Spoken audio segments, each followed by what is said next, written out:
Gas geyser ಸೋರಿಕೆಯಾಗಿ ಯುವತಿ ಸಾವನ್ನಪ್ಪಿದ್ದಾಳೆ. ಚಿತ್ರದುರ್ಗದ Balaji layout ನಿವಾಸಿ ನೂತನ ಸಾವನ್ನಪ್ಪಿದ್ದಾಳೆ. ಪೋಸ್ಟ್ ಮಾರ್ಟಂ ಬೇಡ ಅಂತ ಮೃತಳ ತಂದೆ ಪಟ್ಟನ್ನ ಹಿಡಿದಿದ್ದಾರೆ. ಗ್ಯಾಸ್ ಗೀಸರ್ ಸೋರಿಕೆಯಾಗಿ ಯುವತಿ ನೂತನ ಸಾವನ್ನಪ್ಪಿದ್ದಾಳೆ. ಚಿತ್ರದುರ್ಗದ ಬಾಲಾಜಿ ಲೇಔಟ್ ನಿವಾಸಿ ನೂತನ ಸಾವನ್ನಪ್ಪಿರುವಂತಹ ಯುವತಿ. ಪೋಸ್ಟ್ ಮಾರ್ಟಂ ಬೇಡ ಅಂತ ಹೇಳಿ ಆಕೆಯ ತಂದೆ ಈಗ ಪಟ್ಟನ್ನ ಹಿಡಿದಿದ್ದಾರೆ. ಬೈಕ್ ಮೇಲೆ ಮಗಳ ಶವವನ್ನ ಸಾಗಿಸಿದ್ದಾರೆ ಕುಟುಂಬಸ್ಥರು.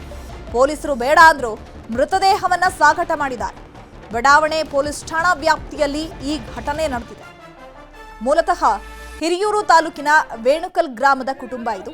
ಗ್ಯಾಸ್ ಗೀಸರ್ ಸೋರಿಕೆಯಿಂದ ಮೃತಪಟ್ಟಿರೋ 18 ವರ್ಷದ ನೂತನ ಮೃತದೇಹವನ್ನ ಈಗ ಕುಟುಂಬಸ್ಥರೇ ಬೈಕ್ನಲ್ಲಿ ಸಾಗಾಟ ಮಾಡಿದ್ದಾರೆ. ಜೊತೆಗೆ ಮಗಳ ಪೋಸ್ಟ್ ಮಾರ್ಟಂ ಬೇಡ ಅಂತ ಹೇಳ್ತಾ ಇದ್ದಾರೆ. ಯಾಕಂದ್ರೆ ಪೋಸ್ಟ್ ಮಾರ್ಟಂ ಮಾಡಿದ್ರೆ ಮಗಳ ದೇಹವನ್ನ ಕುಯ್ದು ಹಾಕ್ಬಿಡ್ತಾರೆ ಅನ್ನೋ ಕಾರಣಕ್ಕೆ ಏನಾದ್ರೂ ಬೇಡ ಅಂತ ಹೇಳ್ತಾ ಇದ್ದಾರಾ, ಅಥವಾ ಬೇರೆ ಏನಾದ್ರೂ ಕಾರಣ ಇದೆಯಾ? ಯಾಕಂದ್ರೆ ಪೋಸ್ಟ್ ಮಾರ್ಟಂ ಮಾಡಿದಾಗ್ಲೇ ಯಾವ ಕಾರಣಕ್ಕಾಗಿ ನೂತನ ಸತ್ತಿದ್ದಾಳೆ ಅನ್ನುವಂಥದ್ದು ಗೊತ್ತಾಗೋದು. ಯಾಕಂದ್ರೆ ಮೇಲ್ನೋಟಕ್ಕೆ ಗ್ಯಾಸ್ ಗೀಸರ್ ಸೋರಿಕೆ ಹಾಕಿ ಆಕೆ ಮೃತಪಟ್ಟಿದ್ದಾಳೆ ಅನ್ನುವಂಥದ್ದು ಗೊತ್ತಾಗ್ತಾ ಇದೆ. ಬಟ್ ಆದ್ರೂ ಕೂಡ ಪೊಲೀಸರು ಅವರ ಕರ್ತವ್ಯವನ್ನ ಮಾಡಬೇಕಲ್ಲ. ಸೊ ಹಾಗಾಗಿ ಪೋಸ್ಟ್ ಮಾರ್ಟಂ ಮಾಡ್ತೀವಿ ಅಂತ ಹೇಳಿದ್ರು. ಹಾಗಾಗಿ ಆಕೆಯ ತಂದೆ ಏನಿದ್ದಾರೆ, ಆಕೆಯ ತಂದೆ ಬೇಡ ಅಂತ ಹೇಳಿ ಅವರ ಕುಟುಂಬಸ್ಥರು ಆಕೆಯ ದೇಹವನ್ನ 2 ವೀಲರ್ನಲ್ಲಿ ಸಾಗಿಸ್ಬಿಟ್ಟಿದ್ದಾರೆ ಮನೆಗೆ. ಅಂದ್ರೆ ಮೇಲ್ನೋಟಕ್ಕೆ ಒಂದಷ್ಟು ಶಂಕೆಗಳು ವ್ಯಕ್ತವಾಗ್ತಾ ಇದೆ. ಯಾಕೆ ಆಕೆಯ ತಂದೆ ಬೇಡ ಅಂತ ಹೇಳ್ತಾ ಇದ್ದಾರೆ, ಬೇರೆ ಏನಾದ್ರೂ ಕಾರಣಗಳು ಇದೆಯಾ ಅನ್ನುವಂಥದ್ದು ಈಗ ಪೊಲೀಸರ ತನಿಖೆಯಿಂದಷ್ಟೇ ಗೊತ್ತಾಗಬೇಕು. ಆ ದೃಶ್ಯದಲ್ಲಿ ನೋಡ್ತಾ ಇದ್ದೀರಲ್ಲ, ಮಗಳ ಪೋಸ್ಟ್ ಮಾರ್ಟಂ ಮಾಡಬೇಕು, ದೇಹವನ್ನ ಕೊಡಿ ಅಂತ ಹೇಳಿದ್ರೆ ತಂದೆ ಪಟ್ಟು ಹಿಡಿದಿದ್ದಾರೆ. ಯಾರನ್ನ ಕೂಡ ಮುಟ್ಟೋಕ್ ಬಿಡ್ತಾ ಇಲ್ಲ ಆಕೆಯ ತಂದೆ.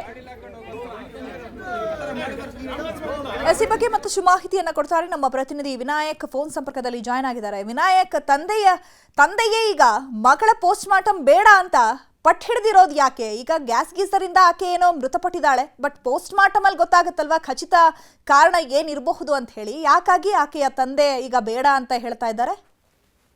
ಚೈತ್ರ, ಏನು ಚಿತ್ರದುರ್ಗ ನಗರದ ಬಾಲಾಜಿ ಬಡಾವಣೆಯಲ್ಲಿ ಈ ಒಂದು ಘಟನೆ ನಡೆದಿದೆ. ಗ್ಯಾಸ್ ಗೀಸರ್ ಸೋರಿಕೆಯಾದ ಪರಿಣಾಮವಾಗಿ ಯುವತಿ ಸಾವನ್ನಪ್ಪಿರುವಂತ ಘಟನೆ ಇದು ನೂತನ್ ಅನ್ನುವಂತ 18 ವರ್ಷದ ಯುವತಿ ಸಾವನ್ನಪ್ಪಿರುವಂತ ಸಂದರ್ಭದಲ್ಲಿ ಆಕೆ ಇನ್ನೂ ಜೀವಂತವಾಗಿದ್ದಾಳೆ ಅನ್ನುವಂತ ಮಾಹಿತಿಯನ್ನ ಆಧರಿಸಿ ಆಕೆಯನ್ನ ಚಿತ್ರದುರ್ಗ ಜಿಲ್ಲಾಸ್ಪತ್ರೆಗೆ ಕರೆದುಕೊಂಡು ಬಂದು ನೋಡಲಾಗಿ ಆಕೆ ಬರುವ ಮಾರ್ಗದಲ್ಲಿಯೇ ಸಾವನ್ನಪ್ಪಿರುವಂತದ್ದು ಗೊತ್ತಾಗಿರುವಂತದ್ದು. ಆದ ಬಳಿಕ ಆ ಮೃತದೇಹವನ್ನ ವಾಪಸ್ ನಾವು ಮನೆಗೆ ತೆಗೆದುಕೊಂಡು ಹೋಗ್ತೀವಿ ಅನ್ನುವಂತ ಮಾತನ್ನ ಹೇಳುವಂತ ಪೋಷಕರು, ಯಾವುದೇ ನಮ್ಗೆ ಮರಣೋತ್ತರ ಪರೀಕ್ಷೆ ಮಾಡುವುದು ಬೇಡ, ನಾವು ಹಾಗೇನೆ ತಗೊಂಡು ಹೋಗ್ತೀವಿ, ನಮ್ಗೆ ಈ ಸಾವಿನಲ್ಲಿ ಯಾವುದೇ ಅನುಮಾನ ಇಲ್ಲ ಅನ್ನುವಂತ ಮಾಹಿತಿಯನ್ನ ಪೊಲೀಸರಿಗೆ ಹೇಳ್ತಾರೆ. ಆದ್ರೆ ನಾವು PM ಮಾಡಿಸುವಂತ ಪ್ರಕ್ರಿಯೆಯನ್ನ ಮಾಡಿ ನಂತರ ನೀವು ತಗೊಂಡ್ಬಿಟ್ಟು ಹೋಗಿ ಅನ್ನುವಂತ ಮಾತನ್ನ ಪೊಲೀಸರು ಹೇಳಿದಂತ ಸಂದರ್ಭದಲ್ಲಿ ಅದಕ್ಕೆ ವಾಗ್ವಾದಗಳು ನಡೆದು ಯಾವುದೇ ಕಾರಣಕ್ಕೂ ಪೊಲೀಸರ ಮಾತಿಗೆ ಜಗ್ಗದೆ ನಮ್ಗೆ ಯಾವುದೇ ಅನುಮಾನ ಇಲ್ಲ ಅನ್ನುವಂತ ಹಠವನ್ನ ಮಾಡಿ ಅವರು ಬೈಕಲ್ಲಿಯೇ ಆ ಯುವತಿಯ ಮೃತದೇಹವನ್ನ ಸಾಗಿಸಿ ತೆಗೆದುಕೊಂಡು ಹೋಗಿರುವಂತದ್ದು. ಆದ್ರೆ ಪೊಲೀಸರು ಅವರನ್ನ ಹಿಂಬಾಲಿಸಿಕೊಂಡು ಹೋಗಿ ಅವರನ್ನ ದಾರಿ ಮಧ್ಯೆ ನಿಲ್ಲಿಸಿ ಅವರಿಗೆ ಆಂಬ್ಯುಲೆನ್ಸ್ ವ್ಯವಸ್ಥೆಯನ್ನು ಕೂಡ ಮಾಡಿ ಕಳಿಸಿದ್ದಾರೆ. ಆದ್ರೆ ಈ ಪ್ರಕ್ರಿಯೆಯಲ್ಲಿ ಏನು ಅವರ ಮರಣೋತ್ತರ ಪರೀಕ್ಷೆ ಆಗ್ಬೇಕಾಗಿತ್ತು, ಅದು ಯಾಕೆ ಆಗಿಲ್ಲ ಅಂತ ಹೇಳಿದ್ರೆ ಅವರು ನಮಗೆ ಈ ಮೃತದೇಹವನ್ನ ಕೊಯ್ಯುವುದು ಬೇಡ ಅನ್ನುವಂಥದ್ದು ಅವ್ರ ಮೂಢನಂಬಿಕೆ ಹೌದು, ಮತ್ತೆ ಅವ್ರಿಗೆ ಯಾವುದೇ ಅನುಮಾನ ಇಲ್ಲ ಅನ್ನುವಂಥದ್ದು ಕೂಡ ಇದಕ್ಕೆ ಕಾರಣ ಅನ್ನುವಂತ ಮಾಹಿತಿ ನಮಗೆ ಲಭ್ಯ ಆಗ್ತದೆ. ಓಕೆ, ಥ್ಯಾಂಕ್ ಯು ವಿನಾಯಕ್ ತಮ್ಮೆಲ್ಲ ಇನ್ಫಾರ್ಮೇಶನ್ಗೆ.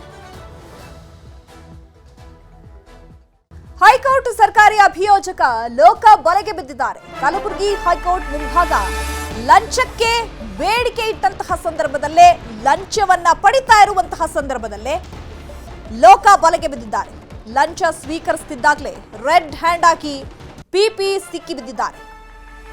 50,000 ಲಂಚಕ್ಕೆ ಬೇಡಿಕೆ ಇಟ್ಟಿದ್ದ ಪಿಪಿ ರಾಜ ಮಹೇಂದ್ರ ರೆಡ್ ಹ್ಯಾಂಡ್ ಆಗಿ ಈಗ ಲೋಕ ಬಲೆಗೆ ಬಿದ್ದಿದ್ದಾರೆ. ಅಟ್ರಾಸಿಟಿ ಕೇಸ್ನಲ್ಲಿ ನವೀನ್ ಅನ್ನೋರ ಬಳಿ 25,000ಕ್ಕೆ ಡಿಮ್ಯಾಂಡ್ ಮಾಡಿದ್ರಂತೆ. 25,000 ಮುಂಗಡ ಪಡೆಯುವಾಗ ಲೋಕ ಬಲೆಗೆ ಬಿದ್ದಿದ್ದಾರೆ. ಕೊಂಚಾವರಂ ಠಾಣೆಯಲ್ಲಿ ಅಟ್ರಾಸಿಟಿ ಕೇಸ್ ದಾಖಲಾಗಿತ್ತು. ಕೇಸ್ ಗೆಲ್ಲಲು ಪಬ್ಲಿಕ್ ಪ್ರಾಸಿಕ್ಯೂಟರ್ ಲಂಚಕ್ಕೆ ಬೇಡಿಕೆ ಇಟ್ಟಿದ್ದಾರೆ. ಸದ್ಯ ರಾಜ ಮಹೇಂದ್ರನನ್ನ ವಶಕ್ಕೆ ಪಡೆದು ಲೋಕಾಯುಕ್ತ ಅಧಿಕಾರಿಗಳು ವಿಚಾರಣೆಯನ್ನ ಮಾಡ್ತಿದ್ದಾರೆ. ಅಂದ್ರೆ ಕೋರ್ಟ್ನ ಆವರಣದಲ್ಲಿಯೇ, ಮುಂಭಾಗದಲ್ಲಿಯೇ ಈತ 25,000 ಲಂಚವನ್ನ ಪಡಿತಾ ಇದ್ದ. ಸೊ ಹಾಗಾಗಿ ಈಗ ಈತನನ್ನ ಲೋಕ ಅಧಿಕಾರಿಗಳು ಬಂಧಿಸಿದ್ದಾರೆ. ಜೊತೆಗೆ ವಿಚಾರಣೆ ಮಾಡ್ತಾ ಇದ್ದಾರೆ. ಯಾವ ಕಾರಣಕ್ಕೆ 25,000ವನ್ನ ತಗೊಳ್ತಾ ಇದ್ರು, ಅಥವಾ ಲಂಚದ ಹಣವೇನ ಅವರು ತಗೊಳ್ತಾ ಇದ್ದಿದ್ದು, ಅಥವಾ ಬೇರೆ ಏನಾದರೂ ಹಣವನ್ನ ಪಡಿತಾ ಇದ್ರ, ಈ ಹಿಂದೆ ಏನಾದರೂ ಇದೇ ವಿಚಾರವಾಗಿ ಏನಾದರೂ ಲಂಚವನ್ನ ಪಡ್ಕೊಂಡಿದ್ರಾ ಅನ್ನುವಂಥದ್ದು ಕೂಡ ತನಿಖೆ ಆಗ್ತಾ ಇದೆ. ಈ ಬಗ್ಗೆ ಮತ್ತಷ್ಟು ಮಾಹಿತಿಯನ್ನು ಕೊಡ್ತಾರೆ ನಮ್ಮ ಪ್ರತಿನಿಧಿ ಅರುಣ್. ಫೋನ್ ಸಂಪರ್ಕದಲ್ಲಿ ಜಾಯ್ನ್ ಆಗಿದ್ದಾರೆ. ಅರುಣ್, ಈಗ ಕೋರ್ಟ್ನ ಮುಂಭಾಗದಲ್ಲಿಯೇ ಲಂಚ ಪಡಿತಾ ಇದ್ದಂತಹ ಪಿಪಿಯನ್ನ ಈಗ ಲೋಕ ಅಧಿಕಾರಿಗಳು ಅರೆಸ್ಟ್ ಮಾಡಿದ್ದಾರೆ. ಸೊ ಯಾವ ಕಾರಣಕ್ಕೆ ಲಂಚ ಪಡಿತಾ ಇದ್ರಂತೆ, ಯಾರಿಂದ ಲಂಚ ಪಡಿತಾ ಇದ್ರಂತೆ, ಈ ಹಿಂದೆ ಏನಾದರೂ ಇದೇ ರೀತಿ ಲಂಚವನ್ನ ಪಡೆದೇ ಇವರು ಕೆಲಸವನ್ನ ಮಾಡ್ತಾ ಇದ್ರಂತ? ಹೌದು ಚೈತ್ರ, ಏನಂತಂದ್ರೆ ಕಲಬುರ್ಗಿ ಲೋಕಾಯುಕ್ತ ಅಧಿಕಾರಿಗಳೀಗ ಪಿಪಿಯನ್ನ ಟ್ರ್ಯಾಪ್ ಮಾಡಿರುವಂತದ್ದು. ಕಲಬುರ್ಗಿ ಸೆಷನ್ ಕೋರ್ಟ್ ಬಳಿಯೇ ಇವರನ್ನ ಟ್ರ್ಯಾಪ್ ಮಾಡಿದ್ದಾರೆ. ಅಟ್ರಾಸಿಟಿ ಕೇಸ್ ಸಂಬಂಧಪಟ್ಟಂತೆ ತಮ್ಮ ಪರವಾಗಿ ವಾದವನ್ನ ಮಾಡ್ತೀನಿ ಅಂತ ಹೇಳಿ ತಮ್ಮ ಕೇಸ್ ಗೆಲ್ಲಿಸಿ ಕೊಡ್ತೀನಿ ಅಂತ ಹೇಳಿ ಅವರ ಬಗ್ಗೆ 50,000 ರೂಪಾಯಿ ಬೇಡಿಕೆ ಇಟ್ಟಿದ್ರು. 20,000 ರೂಪಾಯಿ ಈ ಹಿಂದೆನೂ ಕೂಡ 20,000 ರೂಪಾಯಿ ಅವರಿಂದ ನವೀನ್ ದೂರುದಾರರ ನವೀನ್ ಅವರ ಬಳಿ ಪಡೆದುಕೊಂಡಿದ್ರು. ಅಲ್ಲದೆ ಇನ್ನುಳಿದ 25,000 ಇವತ್ತು ಕೊಡುವಂತ ಸಂದರ್ಭದಲ್ಲಿ ಈಗ ಲೋಕಾಯುಕ್ತರು ಟ್ರ್ಯಾಪ್ ಮಾಡಿರುವಂತದ್ದು. ಕೊಂಚಾರಂ ಠಾಣೆಯಲ್ಲಿ ಇತ್ತೀಚೆಗೆ ಏನಂತಂದ್ರೆ ಅಟ್ರಾಸಿಟಿ ಕೇಸ್ ಅನ್ನಾಗಿತ್ತು. ಅಟ್ರಾಸಿಟಿ ಇವ್ರು ಏನಂತ ನವೀನ್ ತೆಲಂಗಾಣ ಮೂಲದವರು ಯಾವುದೋ ಒಂದು ವಿಚಾರವಾಗಿ ಗಲಾಟೆ ಆದಂತ ಸಂದರ್ಭದಲ್ಲಿ ಅವರು ಅಟ್ರಾಸಿಟಿ ಕೇಸನ್ನ ದಾಖಲು ಮಾಡಿದ್ರು. ಆ ದಾಖಲು ಮಾಡಿದಂತ ಕೇಸನ್ನು ನಿಮ್ಗೆ ಗೆಲ್ಲಿಸ್ಕೊಡ್ತೀವಿ ಅಂತ ಹೇಳಿ ಇವರು 50,000 ಬೇಡಿಕೆ ಏನು ಸರ್ಕಾರಿ ಅಭಿಯೋಜಕರು ಅವರಿಗೆ ಬೇಡಿಕೆಯನ್ನು ಇಟ್ಟಿದ್ರು. ಈ ಬೇಡಿಕೆ ಇಟ್ಟಂತ ಸಂದರ್ಭದಲ್ಲಿ ಈ ಹಿಂದೆ 20,000 ತಗೊಂಡು ಕೇಸನ್ನ ನಡೆಸ್ತಾ ಇದ್ರು. ಆದ್ರೆ ಇತ್ತೀಚೆಗೆ ಮತ್ತೆ 25 ಇನ್ನುಳಿದ ಹಣಕ್ಕಾಗಿ ಇವರಿಗೆ ಟಾರ್ಚರ್ ಅನ್ನು ಮಾಡ್ತಾ ಇದ್ರು. ಆ ಸಂದರ್ಭದಲ್ಲಿ ಅವ್ರೇನಂತಂದ್ರೆ ಈ ಲೋಕಾಯುಕ್ತ ಮಾಹಿತಿಯನ್ನ ನೀಡ್ತಾರೆ. ನಮ್ಗೆ ಈ ರೀತಿ ಒಂದು ಗೌರ್ಮೆಂಟ್ ಸರ್ಕಾರದ ಅಭಿಯೋಜಕರಾದಂತವ್ರು ಸರ್ಕಾರವರಿಗೆ ಏನು ಸಂಬಳವನ್ನ ಕೊಡುತ್ತೆ. ಅದರಲ್ಲಿ ಇವರು ಸರ್ಕಾರ ಯಾರು ನೊಂದವರು ಅವರ ಪರವಾಗಿ ಇವರು ವಾದವನ್ನ ಮಂಡಿಸಬೇಕು. ಆದ್ರೆ ಯಾರು ನೊಂದಿರ್ತಾರೆ ಅಂತವ್ರ ಬಳಿ ಇವರು ಹಣ ಕೇಳಿದ್ರಿಂದ ಈಗ ಲೋಕಾಯುಕ್ತ ಬೆಲೆಗೆ ಬಿದ್ದಿರುವಂತದ್ದು. ಕಲಬುರಗಿ ಹೈಕೋರ್ಟ್ ಅಭಿಯೋಜಕರಾದಂತಹ ಇವರು ಏನಂತಂದ್ರೆ ಹಣಕ್ಕೆ ಬೇಡಿಕೆ ಇಟ್ಟಿದ್ರು. ಹೀಗಾಗಿ ಇಂದು ಬೆಳಗ್ಗೆ ಅವರ ಬಳಿ ಏನದ ಕೋರ್ಟ್ ಮುಂಭಾಗದಲ್ಲಿ 25,000 ರೂಪಾಯಿ ಹಣವನ್ನು ಪಡೆಯುವಂತ ಸಂದರ್ಭದಲ್ಲಿ ಅವರು ಏನಂತಂದ್ರೆ ಲೋಕಾಯುಕ್ತ ಬೆಲೆಯಿಂದ ರಾಜ ಮಹೇಂದ್ರನ್ ಅವರು ಏನಿದ್ರು ಇವರು ಪಿಪಿ ಆಗಿ ಇದ್ರು. ಆದ್ರೆ ನವೀನ್ ಅವರ ಬಗ್ಗೆ ಇವರು ತೆಲಂಗಾಣ ಮೂಲದಂತಹ ನವೀನ್ ಏನಿದಾನೆ, ನವೀನ್ ಇವರು ಅವರ ಪರವಾಗಿ ಇವರು ವಾದವನ್ನು ಮಂಡಿಸಬೇಕಾಗಿತ್ತು. ಆದ್ರೆ ನಿಮ್ಮ ಪರವಾಗಿ ನಾವು ಒಳ್ಳೆಯ ರೀತಿಯಲ್ಲಿ ವಾದವನ್ನು ಮಂಡಿಸಿ ನಿಮಗೆ ಕೇಸನ್ನ ಗೆಲ್ಲಿಸಿಕೊಡ್ತೀವಿ ಅಂತ ಹೇಳಿ ನಮಗೆ 50,000 ಕೊಡ್ಬೇಕಂತ ಲಂಚಕ್ಕೆ ಬೇಡಿಕೆ ಇಟ್ಟಿದ್ರು. ಈ ಸಂದರ್ಭದಲ್ಲಿ ಇವರಿಗೆ ಏನಂತಂದ್ರೆ ರೆಡ್ ಹ್ಯಾಂಡ್ ಆಗಿ ಲೋಕಾಯುಕ್ತ SP ಸಿದ್ದರಾಜ್ ಅವರ ನೇತೃತ್ವದಲ್ಲಿ DYSP ಆದಂತಹ ಶೀಲವಂತ್ ಅವರು ಈ ಒಂದು ಕಾರ್ಯಾಚರಣೆಯನ್ನು ಮಾಡಿ ಈಗ ಪಿಪಿ ಅವರನ್ನ ಈಗ ವಶಕ್ಕೆ ಪಡೆದು ಈಗ ತನಿಖೆಯನ್ನು ನಡೆಸ್ತಾ ಇರುವಂತದ್ದು. Chaitra, okay, thank you Arun ತಮ್ಮೆಲ್ಲ ಇನ್ಫಾರ್ಮೇಶನ್ಗೆ. ಕೋಗಿಲು ಲೇಔಟ್ ನಿರಾಶ್ರಿತರಿಗೆ ಪುನರ್ವಸತಿ ವಿಚಾರಕ್ಕೆ ಸಂಬಂಧಪಟ್ಟಂತೆ GBA ಅಧಿಕಾರಿಗಳ ಜೊತೆ ಅಶೋಕ್ ಸಭೆಯನ್ನು ನಡೆಸಿದ್ದಾರೆ. ಈಗ ಕೋಗಿಲು ಲೇಔಟ್ನಲ್ಲಿ ನಿರಾಶ್ರಿತರಿಗೆ ಮನೆ ಕೊಡಬೇಕು ಅಂತ ಹೇಳಿ ಏನ್ ವಾದಗಳು ಆಗ್ತಾ ಇದೆಯಲ್ಲ, ಅದೇ ವಿಚಾರಕ್ಕೆ ಸಂಬಂಧಪಟ್ಟಂತೆ GBA ಅಧಿಕಾರಿಗಳ ಜೊತೆ ಅಶೋಕ್ ಸಭೆಯನ್ನು ನಡೆಸಿದ್ದಾರೆ. ಮನೆಗಳ ತೆರವು ಬಗ್ಗೆ ಮಾಹಿತಿಯನ್ನು ಪಡ್ಕೊಂಡಿದ್ದಾರೆ ವಿಪಕ್ಷ ನಾಯಕ ಅಶೋಕ್. ವಿಧಾನಸೌಧದಲ್ಲಿ ಮಾಹಿತಿಯನ್ನ ನೀಡಿದ್ದಾರೆ ಅಧಿಕಾರಿಗಳು. ಯಲಹಂಕ ತಹಸೀಲ್ದಾರ್ GBA ಅಧಿಕಾರಿಯಿಂದ ಮಾಹಿತಿಯನ್ನ ಸಂಗ್ರಹಿಸಿದ್ದಾರೆ ವಿಪಕ್ಷ ನಾಯಕ ಅಶೋಕ್. ಬೆಂಗಳೂರು DCಗೂ ಕರೆ ಮಾಡಿ ಮಾಹಿತಿಯನ್ನ ಪಡ್ಕೊಂಡಿದ್ದಾರೆ ಅಶೋಕ್. ಅಂದ್ರೆ ಎಷ್ಟು ಜನ ನಿರಾಶ್ರಿತರಿದ್ದಾರೆ, ಎಷ್ಟು ಮನೆಗಳನ್ನ ಕೊಡಬೇಕು, ಅಥವಾ ಎಷ್ಟು ಕುಟುಂಬಗಳು ಅಲ್ಲಿ ವಾಸವಾಗಿತ್ತು. ಸೊ ಹಾಗಾಗಿ ಎಲ್ಲ ಮಾಹಿತಿಗಳನ್ನ ಈಗ ಅಧಿಕಾರಿಗಳಿಂದ ವಿಪಕ್ಷ ನಾಯಕ ಅಶೋಕ್ ಪಡ್ಕೊಂಡಿದ್ದಾರೆ.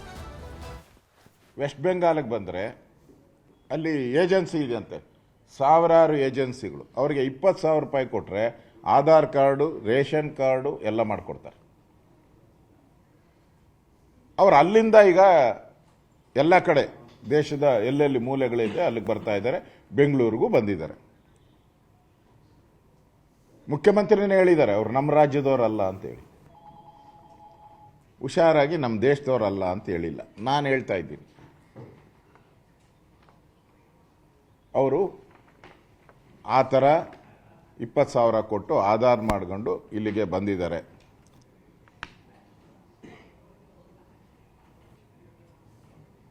ಇಲ್ಲಿ ಇಂಪಾರ್ಟೆಂಟ್ ನಾವು ಯೋಚನೆ ಮಾಡಬೇಕಾಗಿರೋದು, ಮುಖ್ಯಮಂತ್ರಿಗಳು ಮಾನವೀಯತೆ ಆಧಾರದ ಮೇಲೆ, ಅವ್ರ ಪ್ರೆಸ್ ಮೀಟಲ್ಲಿ ನೋಡಿದೆ, ಅವರು ಮಾನವೀಯತೆ ಆಧಾರದ ಮೇಲೆ ಅವರೆಲ್ಲರಿಗೂ ವಸತಿ ಯೋಜನೆಯ ಅಡಿಯಲ್ಲಿ, ಆಶ್ರಯ ಯೋಜನೆ ಅಡಿಯಲ್ಲಿ ಅವರಿಗೆ ಅವಕಾಶ ಮಾಡಿಕೊಡ್ತೀರಿ ಅಂತ ಹೇಳಿದ್ದಾರೆ. ಈಗಾಗಲೇ ಜಿಲ್ಲಾಧಿಕಾರಿಗಳಿಗೂ ಸೂಚನೆಯನ್ನು ಕೊಟ್ಟಿದ್ದಾರೆ. ಹೌಸಿಂಗ್ ಬೋರ್ಡು ಅದೇ ಮಂತ್ರಿ ಇರೋದು ಅವರು ಜಮೀರ್ ಅಹಮದ್ ಅವ್ರಿಗೂ ಸೂಚನೆ ಹೋಗಿದೆ. ಸೂಚನೆಯನ್ನು ಅವರೇ ಮಾಡಿಬಿಟ್ಟಿರ್ತಾರೆ. ಮತ್ತು GBA ಅಧಿಕಾರಿಗಳು, ಕಮಿಷನರ್ ಅವ್ರಿಗೂ ಸೂಚನೆ ಹೋಗಿದೆ. ಇಷ್ಟು ಜನಕ್ಕೂ ನಾನು ಬೆಳಗ್ಗೆ ಮಾತಾಡಿದ್ದೀನಿ, DCಗೂ ಮಾತಾಡಿದ್ದೀನಿ. ಈಗ ಇನ್ಫಾರ್ಮೇಷನ್ ತಗೊಳಕ್ಕೋಸ್ಕರ ತಹಸೀಲ್ದಾರು, ಆಮೇಲೆ ಕರಿಗೌಡರು, ನಮ್ಮ ಘನತ್ಯಾಜ್ಯ ನಿರ್ವಹಣೆ ಚೀಫ್ ಇಂಜಿನಿಯರ್ ಅವ್ರನ್ನೆಲ್ಲ ತಗೊಂಡು ಈಗ ಮೀಟಿಂಗ್ ಮಾಡಿ ಮಾಹಿತಿಯನ್ನು ಪಡೆದಿದ್ದೀನಿ ಅವರಿಂದ. ಕರೆಸಿದ್ದೆ ನಾನು ಅವರೆಲ್ಲರನ್ನು, ಸಭೆ ಮಾಡೋಕ್ಕಲ್ಲ, ಮಾಹಿತಿ ತಗೊಳೋಕ್ಕೆ ಇಷ್ಟೂ ತಹಸೀಲ್ದಾರನ ಎಲ್ಲರೂ ಅಧಿಕಾರಿಗಳ ಮಾಹಿತಿ ತೊಗೊಳಕ್ಕೋಸ್ಕರ ಕರೆಸಿದ್ದೆ. ಅವರೆಲ್ಲರ ಹತ್ರ ಮಾಹಿತಿ ತಗೊಂಡಿದ್ದೀನಿ. ಇಲ್ಲಿ ನನಗೆ ಇರೋ ಪ್ರಕಾರ ಈಗ ಕೋಗಿಲು ಗ್ರಾಮದಲ್ಲಿ ಇದು ನಕ್ಷೆ ಸರ್ವೆ ನಂಬರ್ 99 ನಕ್ಷೆ ಇದು ಪೂರ್ತಿ ಇದು ಸರ್ವೆ ನಂಬರ್, ಇದೆಲ್ಲ ಪೂರ್ತಿ 99, ಇವೆಲ್ಲನೂ ಪೂರ್ತಿ 99 ಸರ್ವೆ ನಂಬರು. ಅದರಲ್ಲಿ 14 ಎಕರೆ 38 ಗುಂಟೆ ಇದೇನು ಮೊದಲು ಫಸ್ಟ್ ಕೊಟ್ಟಿದ್ದು 5 ಎಕರೆ, ಅದಾದಮೇಲೆ 9 ಎಕರೆ 38 ಗುಂಟೆ ಇವೆರಡು ಕೊಟ್ಟಿದ್ದು. ಇವೆರಡು ಉಳಿದ ಜಮೀನು ವಿಲೇವಾರಿ ಆಗಿದೆ, ಹಿಂದೆನೇ ವಿಲೇವಾರಿ ಮಾಡಿದ್ದಾರೆ. ಇದು ಕಲ್ಲು ಬಂಡೆ. ಹಿಂದೆ ಸರ್ಕಾರ ಇದನ್ನ ಲೀಸ್ ಕೊಟ್ಟಿತ್ತು, ಯಾರೋ ಪ್ರೈವೇಟ್ ವ್ಯಕ್ತಿಗೆ ಲೀಸ್ ಕೊಟ್ಟಿದ್ದು ಬಂಡೆ ಹೊಡ್ಕೊಳ್ಳೋಕ್ಕೆ. ಅವರು ಬಂಡೆ ಹೊಡ್ಕೊಂಡಾದ್ಮೇಲೆ ಇದು ಹಳ್ಳ ಆಯಿತು, ಕಲ್ಲು ಕ್ವಾರಿ ಆಯಿತು. ಆ ಕಲ್ಲು ಕ್ವಾರಿಯಲ್ಲಿ ಇದನ್ನು ಘನತ್ಯಾಜ್ಯ ವಿಲೇವಾರಿಗೆ ಬೆಂಗಳೂರಿಗೆ ಹತ್ತಿರ ಇದೆ ಅಂಥೇಳಿ ಕಾರ್ಪೊರೇಷನ್ಗೆ ರಿಕ್ವೆಸ್ಟ್ ಮೇಲೆ ಇದನ್ನು ಕೊಟ್ಟಿದ್ದಾರೆ. ಕಾರ್ಪೊರೇಷನ್ನ ರಿಕ್ವೆಸ್ಟು ಅದೇಲ್ಲಪ್ಪ ಇಲ್ಲಿದೆ, ಕೊಡ್ತೀನಿ ಅದನ್ನು ರಿಕ್ವೆಸ್ಟ್ ಮೇಲೆ ಕೊಟ್ಟಿದ್ದಾರೆ. ಇದು ಮ್ಯಾಪ್, ಪ್ಯೂರ್ಲಿ ಸರ್ಕಾರಿ ಜಮೀನು. ಆಯಿತು. ನಾನು ಸರ್ಕಾರನ ಕೇಳೋವಂಥದ್ದು, ಇವರು ಯಾರೋ ಅವ್ರ ಪರವಾಗಿ ಜಮೀರ್ ಅಹಮದ್ ಖಾನ್, ಈಗ ಸರ್ಫಾಸ್ ಖಾನ್ ಅಲ್ಲೇ ಇದ್ದಾನೆ, ಮೊನ್ನೆ ರೈಡ್ ಆಯ್ತಲ್ಲ, ಅವರೇ ಅಲ್ಲೇ ಇದ್ದಾನೆ. ಈಗ ಎಲ್ಲ ಸರ್ವೆ ಮಾಡ್ತಾ ಇದ್ದಾರೆ, ಈಗ ಅಲ್ಲೇ ಕೂತ್ಕೊಂಡ್ಬಿಟ್ಟಿದ್ದಾನೆ ಪಟ್ಟಿ ಹಿಡ್ಕೊಂಡು ಅಲ್ಲಿ. ಅವ್ರು ಹೇಳ್ತಾ ಇದ್ದಾರೆ, ನಾನು ಮಾಧ್ಯಮದಲ್ಲಿ ಕೋಗಿಲು ಲೇಔಟ್ಗೆ ಜಿಬಿಕೆ ಉತ್ತರ ಪಾಲಿಕೆ ಆಯುಕ್ತ ಭೇಟಿ ಕೊಟ್ಟಿದ್ದಾರೆ. ಉತ್ತರ ಪಾಲಿಕೆ ಆಯುಕ್ತ ಪೊಮ್ಮಲ ಸುನಿಲ್ ಕುಮಾರ್ ಭೇಟಿಯನ್ನ ಕೊಟ್ಟಿದ್ದಾರೆ. ಕಂದಾಯ ಅಧಿಕಾರಿಗಳಿಂದ ಮಾಹಿತಿಯನ್ನ ಸಂಗ್ರಹಿಸ್ತಾ ಇದ್ದಾರೆ. ಕೋಗಿಲು ಲೇಔಟ್ಗೆ ಜಿಬಿಎ ಉತ್ತರ ಪಾಲಿಕೆ ಆಯುಕ್ತ ಭೇಟಿ ಕೊಟ್ಟು ಮಾಹಿತಿಯನ್ನು ಪಡ್ಕೊಳ್ತಾ ಇದ್ದಾರೆ. ಉತ್ತರ ಪಾಲಿಕೆ ಆಯುಕ್ತ ಪೊಮ್ಮಲ ಸುನಿಲ್ ಕುಮಾರ್ ಭೇಟಿ ಕೊಟ್ಟಿದ್ದಾರೆ. ಕಂದಾಯ ಅಧಿಕಾರಿಗಳಿಂದ ಮಾಹಿತಿ ಸಂಗ್ರಹಿಸಲಾಗ್ತಾ ಇದೆ. ಏನೇನ್ ಡಾಕ್ಯುಮೆಂಟ್ ಇದೆ, ಎಲ್ಲರ ಹತ್ರ ಆಧಾರ್ ಕಾರ್ಡ್ ಇದೆಯಾ, ಸರ್ವೆ ನಡೆಸಿದಂತಹ ಕಂದಾಯ ಅಧಿಕಾರಿಗಳ ಬಳಿ ಈಗ ಮಾಹಿತಿಯನ್ನು ಕಲೆ ಹಾಕ್ತಾ ಇದ್ದಾರೆ. ಈ ಬಗ್ಗೆ ಮತ್ತಷ್ಟು ಮಾಹಿತಿಯನ್ನು ಕೊಡ್ತಾರೆ ನಮ್ಮ ಪ್ರತಿನಿಧಿ ಪ್ರಗತಿ ಶೆಟ್ಟಿ. ನೇರ ಸಂಪರ್ಕದಲ್ಲಿ ಜಾಯ್ನ್ ಆಗಿದ್ದಾರೆ. ಪ್ರಗತಿ ಶೆಟ್ಟಿ, ಈಗ ಕೋಗಿಲು ಲೇಔಟ್ನಲ್ಲಿ ನಿರಾಶ್ರಿತರಿದ್ದಾರೆ, ಆದರೆ ಅವರಿಗೆ ವಸತಿಯನ್ನ ಕಲ್ಪಿಸಬೇಕು ಅನ್ನುವಂಥ ನಿಟ್ಟಿನಲ್ಲಿ ಕೂಡ ಸರ್ಕಾರ ಮುಂದಾಗಿರುವಂಥದ್ದು. ಹಾಗಿದ್ರೆ ಈಗ ಅಧಿಕಾರಿ ಭೇಟಿ ಕೊಟ್ಟಿದ್ದಾರಲ್ಲ ಆಯುಕ್ತ ಪೊಮ್ಮಲ ಸುನಿಲ್ ಕುಮಾರ್ ಅವರು, ಏನೆಲ್ಲ ಮಾಹಿತಿಯನ್ನ ಸಂಗ್ರಹಿಸಿದ್ದಾರೆ, ಏನೇನು ಡಾಕ್ಯುಮೆಂಟ್ ಅನ್ನ ಪರಿಶೀಲನೆ ಮಾಡ್ತಾ ಇದ್ದಾರೆ?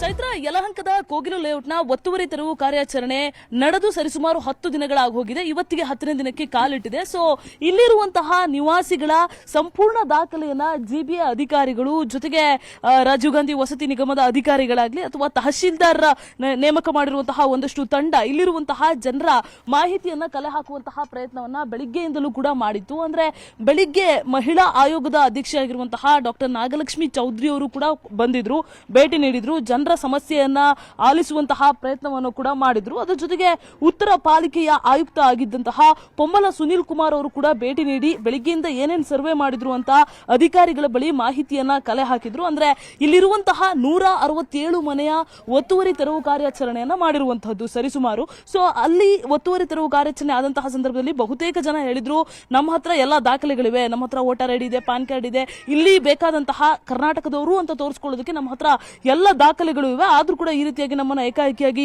ಡೆಮೊಲಿಷನ್ ಮಾಡಿ ಹೊರಗಡೆ ಹಾಕ್ತಿದ್ದಾರೆ ಅನ್ನುವಂತಹ ಒಂದಷ್ಟು ಆರೋಪ ಕೂಡ ಇತ್ತು. ಹಾಗಾಗಿ ಅಧಿಕಾರಿಗಳ ತಂಡ ಇವತ್ತು 5 ಟೀಮ್ ಆಗಿ 20 ಜನ ಅಧಿಕಾರಿಗಳ ತಂಡ ಇಲ್ಲಿ ಇದ್ದಂತಹ ಕೋಗಿಲು ಲೇಔಟ್ ನಲ್ಲಿ ಇದ್ದಂತಹ 167 ಮನೆಗಳ ಮಾಹಿತಿಯನ್ನ ಸಂಗ್ರಹ ಮಾಡುವಂತಹ ಕೆಲಸ ಮಾಡಿದ್ದಾರೆ. ಕಂದಾಯ ಅಧಿಕಾರಿಗಳ ಬಳಿ ಕೂಡ ಪೊಮ್ಮಲ ಸುನಿಲ್ ಕುಮಾರ್ ಅವರು ಮಾಹಿತಿಯನ್ನ ಕಲೆ ಹಾಕುವಂತಹ ಪ್ರಯತ್ನ ಮಾಡಿದ್ದಾರೆ. ಅದರ ಜೊತೆಗೆ ಬೆಳಿಗ್ಗೆ ಅಷ್ಟೇ ಈ ಭಾಗದಲ್ಲಿ ಸಾಕಷ್ಟು ಬೆಳವಣಿಗೆಗಳು ಕೂಡ ಆಯಿತು, ಜನರ ಸಮಸ್ಯೆಯನ್ನು ಕೂಡ ಆಲಿಸುವಂತಹ ಪ್ರಯತ್ನ ಕೂಡ ಆಯಿತು. ಆಯ್ತು. ಇನ್ನು ವಿಧಾನಸಭೆಯಲ್ಲಿ GBA ಅಧಿಕಾರಿಗಳನ್ನ ಅಂದ್ರೆ ಆರ್ ಅಶೋಕ್ ಅವರು GBA ಅಧಿಕಾರಿಗಳ ಜೊತೆ ಸಭೆ ಕೂಡ ನಡೆಸಿದ್ರು. ಅದ್ರ ಜೊತೆಗೆ ಈ ಭಾಗದ ತಹಶೀಲ್ದಾರ್ ಆಗಿರುವಂತಹ ಶ್ರೇಯಸ್ ಅವರ ಜೊತೆಗೂ ಕೂಡ ಮಾತುಕತೆಯನ್ನ ನಡೆಸಿದ್ರು. ಜೊತೆಗೆ ಬೆಂಗಳೂರು ನಗರ DC ಆಗಿರುವಂತಹ ಜಗದೀಶ್ ಅವರ ಬಳಿಯೂ ಕೂಡ ಫೋನ್ ಸಂಪರ್ಕದಲ್ಲಿ ಒಂದಷ್ಟು ಮಾಹಿತಿಯನ್ನು ಕೂಡ ಕಲೆ ಹಾಕಿದ್ರು. ಮಾಹಿತಿಯ ಬಳಿಕ ಸುದ್ದಿಗೋಷ್ಠಿಯನ್ನ ನಡೆಸಿ ನೇರವಾಗಿ ಸರ್ಕಾರದ ವಿರುದ್ಧ ಹರಿಹಾಯ್ದಿದ್ದಾರೆ. ಇಲ್ಲಿರುವಂತವರೆಲ್ಲರೂ ಕೂಡ ಬಾಂಗ್ಲಾದೇಶದವರು ಅನ್ನುವಂತಹ ಆರೋಪವನ್ನು ಕೂಡ ಈಗ ಮಾಡ್ತಾ ಇರುವಂತದ್ದು. ಇದರಲ್ಲಿ ಕರ್ನಾಟಕದವರು ಇರೋದು ಬಹಳ ವಿರಳ ಅನ್ನುವಂತಹ ಆರೋಪವನ್ನು ಕೂಡ ಈಗ ವಿಪಕ್ಷಗಳು ಮಾಡ್ತಾ ಇರುವಂತದ್ದು. ಅಂತಾರಾಷ್ಟ್ರೀಯ ಮಟ್ಟದಲ್ಲಿ ಸುದ್ದಿ ಆಗಿರುವಂತಹ ಈ ಯಲಹಂಕ ಒತ್ತುವರಿ ವಿಚಾರ ರಾಜಕೀಯ ಚರ್ಚೆ ಆಗಿರುವಂತದ್ದು. ಚೈತ್ರ. ಓಕೆ, ಥ್ಯಾಂಕ್ ಯು ಪ್ರಗತಿ ಶೆಟ್ಟಿ ತಮ್ಮ ಇನ್ಫಾರ್ಮೇಶನ್ಗೆ. DKಶಿ ಸಿಎಂ ಆಗ್ತಾರೆ ಎಂಬ ಇಕ್ಬಾಲ್ ಹೇಳಿಕೆ ವಿಚಾರಕ್ಕೆ ಸಂಬಂಧಪಟ್ಟಂತೆ ವಿಧಾನಸೌಧದಲ್ಲಿ DK ಶಿವಕುಮಾರ್ ರಿಯಾಕ್ಷನ್ ಕೊಟ್ಟಿದ್ದಾರೆ. ಇಕ್ಬಾಲ್ ಹುಸೇನ್ರನ್ನ ಗಣನೆಗೆ ತೆಗೆದುಕೊಳ್ಳಬೇಡಿ, ಯಾಕಂದ್ರೆ ಈ ಹಿಂದೆಯೂ ಕೂಡ ಇಕ್ಬಾಲ್ ಹುಸೇನ್ ಅವರು ಇದೇ ಒಂದು ವಿಚಾರವನ್ನ ಹೇಳ್ತಾನೆ ಇದ್ರು. ಆಗ್ಲೂ ಕೂಡ DK ಶಿವಕುಮಾರ್ ಅವರು ಅವರನ್ನ ಪರಿಗಣನೆಗೆ ತೆಗೆದುಕೊಳ್ಬೇಡಿ ಅಂತ ಹೇಳಿದ್ರು. ಸೊ ಹಾಗಾಗಿ ಇದೇ ವಿಚಾರಕ್ಕೆ ಸಂಬಂಧಪಟ್ಟಂತೆ ವಿಧಾನಸೌಧದಲ್ಲೂ ಕೂಡ DK ಶಿವಕುಮಾರ್ ಈ ಬಗ್ಗೆ ಹೇಳಿಕೆ ಕೊಟ್ಟಿದ್ದಾರೆ. ಕ್ಷೇತ್ರದಲ್ಲಿ ಹೊಡಿತಾರೆ ಅಂತ ಹಾಗೆ ಹೇಳ್ತಾರೆ, ನನ್ನ ನಾಯಕತ್ವದ ಬಗ್ಗೆ 2026ರಲ್ಲಿ ಮಾತನಾಡ್ತೇನೆ ಅಂತ DCM DK ಶಿವಕುಮಾರ್ ಹೇಳಿಕೆ ನೀಡಿದ್ದಾರೆ. ಜನವರಿ 6 ಮತ್ತು 9 ಒಳಗಡೆ ನೀವು ಸಿಎಂ ಆಗ್ತೀರಾ ಅಂತ ಇಕ್ಬಾಲ್ ಹುಸೇನ್ ಮತ್ತೆ ಹೇಳಿದ್ದಾರೆ ಸರ್. ಇಕ್ಬಾಲ್ ಹುಸೇನ್ ನೀವು ಗಣನೆಗೆ ತಗೋಬಿಡಿ. ನೀವೇ MLA ಮಾಡಿರೋದು ಸರ್. ಅವ್ನಿಗೆಲ್ಲಾರು ಅಲ್ಲಿ ಕ್ಷೇತ್ರದವ್ರು ಇಟ್ಕೊಂಡು ಏನಾರು ಹೊಡಿತಾರೆ ಅಂತ ಅವ್ನು ಹೆಂಗೆ ಹೇಳ್ತಾ ಇದ್ದಾರೆ. ಕಾರನ್ನ ತೊಳೆಸಿದ್ದಾರೆ ಶಿಕ್ಷಕರು. ಉತ್ತರ ಕನ್ನಡ ಜಿಲ್ಲೆ BK ಹಳ್ಳಿ ಶಾಲೆಯಲ್ಲಿ ಘಟನೆ ನಡೆದಿದೆ. ಶಿಕ್ಷಕ ಉದಯ್ ಕಾರು ತೊಳೆಸಿದಂತಹ ಆರೋಪ ಕೇಳಿ ಬಂದಿದೆ. ಇವರು ಶಿಕ್ಷಕರು ಏನೋ ಒಂದು ಗೊತ್ತಾಗ್ತಿಲ್ಲ. ಶಿಕ್ಷಕರು ವಿದ್ಯಾರ್ಥಿಗಳಿಗೆ ಸರಿಯಾದ ದಾರಿಯನ್ನ ತೋರಿಸ್ಬೇಕು, ಕಾರ ತೊಳಸ್ಕೊಳ್ಳೋದನ್ನ ತೋರಿಸಬಾರದು. ಶಿಕ್ಷಕರಾಗಿ ವಿದ್ಯಾರ್ಥಿಗಳಿಂದ ಕಾರ್ ತೊಳಸ್ಕೊಳ್ತಾರೆ ಅಂತಂದ್ರೆ ಇವರು ವಿದ್ಯಾವಂತರ ಅವಿದ್ಯಾವಂತರ ಅಂತ ನಾವೇ ಪ್ರಶ್ನೆ ಮಾಡಬೇಕಾಗತ್ತೆ. ಶಾಲಾ ಅವಧಿಯಲ್ಲಿ ವಿದ್ಯಾರ್ಥಿಗಳು ಕಾರನ್ನ ತೊಳೆದಿದ್ದಾರೆ. ಈ ಹಿಂದಿನಿಂದಲೂ ಮಕ್ಕಳ ಕೈನಿಂದಲೇ ತನ್ನ ಕಾರನ್ನ ತೊಳಸ್ಕೊಳ್ತಾ ಇದ್ದ ಶಿಕ್ಷಕ. ಈತ ಶಿಕ್ಷಕ ಅಂತೂ ಅಲ್ವೇ ಅಲ್ಲ, ಅವಿದ್ಯಾವಂತ. ಈ ಅವಿದ್ಯಾವಂತನ್ ಕರ್ಕೊಂಬಂದು ಆ ಶಾಲೆಯಲ್ಲಿ ಶಿಕ್ಷಕನಾಗಿ ಯಾಕೆ ಮಾಡಿದ್ರೋ ಅದು ಗೊತ್ತಾಗ್ತಾ ಇಲ್ಲ. ಯಾಕಂದ್ರೆ ಇದೇ ಮೊದಲ ಬಾರಿ ಅಲ್ವಂತೆ. ಈ ಹಿಂದೆಯೂ ಆತ ಕಾರ್ ತಗೊಂಡದಾಗ್ಲಿಂದಲೂ ಕೂಡ ವಿದ್ಯಾರ್ಥಿಗಳಿಂದಲೇ ಕಾರನ್ನ ತೊಳಸಿದಾರಂತೆ. ಸೊ ಹಾಗಾಗಿ ಮುಖ್ಯ ಶಿಕ್ಷಕನಿಗೆ ವರದಿಯನ್ನ ಕೇಳಿದ BEO. ಸರ್ ಹೇಳಿದಾರಲ್ಲ ಗಾಡಿ ತೊಳಗೆ ಸರ್ ಹೇಳಿದಾರ ಕಲೀಲಿಕ್ಕೆ ಕಳ್ತದ್ರ. ರಾಹುಲ್ ಗಾಂಧಿ ಅಳಿಯನಿಗೆ ಮದುವೆ ಭಾಗ್ಯ ಕೂಡಿ ಬಂದಿದೆ. ಪ್ರಿಯಾಂಕಾ ವಾದ್ರಾ, ರಾಬರ್ಟ್ ವಾದ್ರಾ ಮಗನಿಗೆ ಕಂಕಣ ಭಾಗ್ಯ ಕೂಡಿ ಬಂದಿದೆ. ಇವತ್ತು ಪ್ರಿಯಾಂಕಾ ಮಗ ರೆಹಾನ್ ವಾದ್ರಾಗೆ ಎಂಗೇಜ್ಮೆಂಟ್ ಕೂಡ ಆಗಿದೆ. ರಾಹುಲ್ ಗಾಂಧಿ ಅಳಿಯನಿಗೆ ಮದುವೆ ಭಾಗ್ಯ ಕೂಡಿ ಬಂದಿದೆ. ಪ್ರಿಯಾಂಕಾ ವಾದ್ರಾ, ರಾಬರ್ಟ್ ವಾದ್ರಾ ಮಗ, ಅವರ ಮಗನಿಗೆ ಇವತ್ತು ಎಂಗೇಜ್ಮೆಂಟ್ ಕೂಡ ಆಗಿದೆ. ಅವೀವಾ ಬೇಗ್ ಜೊತೆ ರೆಹಾನ್ ವಾದ್ರಾಗೆ ಎಂಗೇಜ್ಮೆಂಟ್ ಮಾಡಲಾಗಿದೆ. ಇವತ್ತು ರಾಜಸ್ಥಾನದ ರಣತಂಬೂರ್ನಲ್ಲಿ ಎಂಗೇಜ್ಮೆಂಟ್ ಆಗಿದೆ. ಎರಡೂ ಕುಟುಂಬದವರು ಜೊತೆಗೆ ಆಪ್ತರು ಎಂಗೇಜ್ಮೆಂಟ್ನಲ್ಲಿ ಪಾಲ್ಗೊಂಡಿದ್ದಾರೆ. ಅವೀವಾ ಬೇಗ್ ದೆಹಲಿ ಮೂಲದ ಫೋಟೋಗ್ರಾಫರ್. OP ಜಿಂದಾಲ್ ಗ್ಲೋಬಲ್ ವಿವಿಯಿಂದ ಜರ್ನಲಿಸಂ ಹಾಗೂ ಕಮ್ಯುನಿಕೇಷನ್ ನಲ್ಲಿ ಡಿಗ್ರಿ ಮಾಡಿದ್ದಾರೆ. ಹಾಗೆ ದೆಹಲಿಯ ಮಾಡರ್ನ್ ಸ್ಕೂಲ್ನಲ್ಲಿ ಹ್ಯುಮ್ಯಾನಿಟೀಸ್ನಲ್ಲಿ ಪದವಿಯನ್ನ ಕೂಡ ಪಡ್ಕೊಂಡಿದ್ದಾರೆ. ಇವತ್ತು ರಾಜಸ್ಥಾನದ ರಣತಂಬೂರ್ನಲ್ಲಿ ಎಂಗೇಜ್ಮೆಂಟ್ ಕೂಡ ಆಗಿದೆ. ಮದುವೆ ಅಷ್ಟೇ ಬಾಕಿ ಇರೋದು.